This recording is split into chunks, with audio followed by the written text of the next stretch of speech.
কাউন্টারে টিকিট নেই, কিন্তু বিমান ফাঁকা যায় এমন অপবাদ থেকে মুক্তি চায় বিমান বাংলাদেশ এয়ারলাইন্স।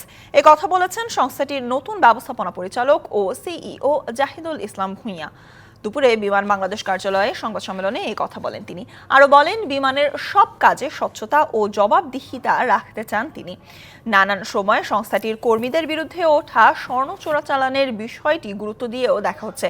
এছাড়া সঠিক সময়ে ফ্লাইট পরিচালনার নির্দেশনা দেওয়ার কথাও জানান তিনি। আগামী 10 বছরে বিমানের বহরে আরও 32টি এয়ারক্রাফট যুক্ত করার পরিকল্পনার কথাও জানান নতুন এই এমডি। এছাড়াও নতুন কয়েকটি রুটে বিমান ডানা মেলতে চায় বলেও জানান জাহিদুল ইসলাম ভূঁইয়া।